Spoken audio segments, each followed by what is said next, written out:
we've concocted an opera pasticcio by the name of Dinner with Handel. We've set it in Handel's own home in Brook Street in London, and it comprises music by Handel, of course, Pepusch, Arne, Purcell, amongst others, and I've knitted it together with some newly composed recitatives. And I've decided to set the piece in the early summer of 1734. I chose that time because the events that unfold in our opera are feasible, though I have to say they're terribly unlikely as well.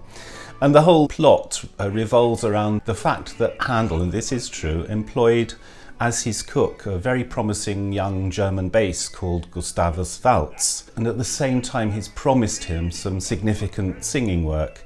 Unfortunately, he's not been quite true to his promise, and so Waltz is highly disgruntled. Trouble is brewing. My duties are unending, his rude demands offending. My duties are unending, his rude demands offending. So, entirely off his own bat, Waltz decides to throw an intimate little supper party. It's he, not Handel, who will decide who is to be invited. I'm the choice of invitation. I will bring him such distress. He asks along a couple of distinguished musicians, chosen because he knows they aren't exactly Handel's favourite people at the moment.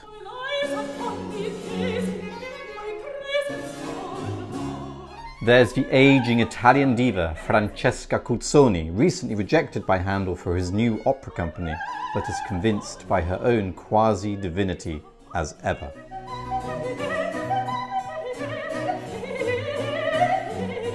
Where my lord supped, there supped he, where the priest did pay large. And there's Handel's fellow composer, Johann Christoph Pepusch.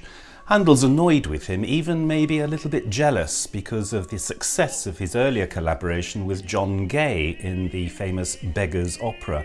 A very real threat, commercially speaking. We've made our Pepusch a pompous ideologue, but he's also a very sly and waspish character. Where my lord supped, there supped I, where the priest did pay large fee, there he proffered favour sweet,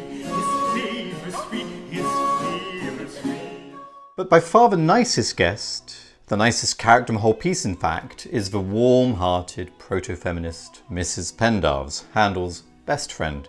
And on a rare occasion she's in town, she's also his neighbour.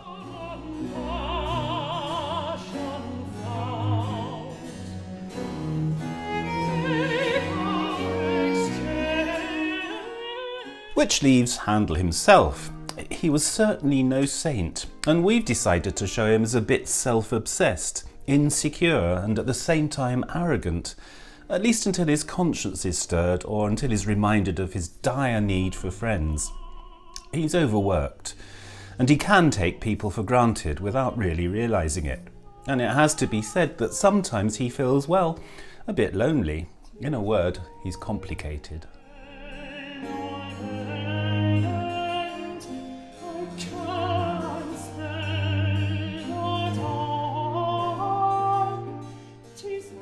Inevitably, the evening turns out to be a disaster. Cuzzoni is enraged and insulted, and she's well up for a fight.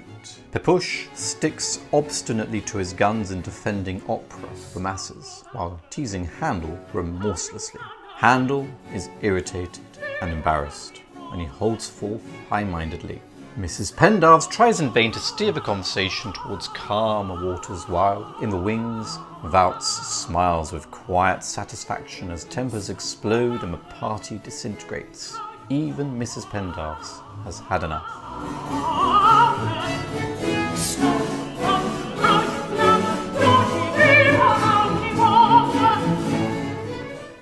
But in the end, servant and master, singer and composer, reconcile their differences and make up. For if our piece has a message, it's that friendship, real friendship, can endure anything and everything.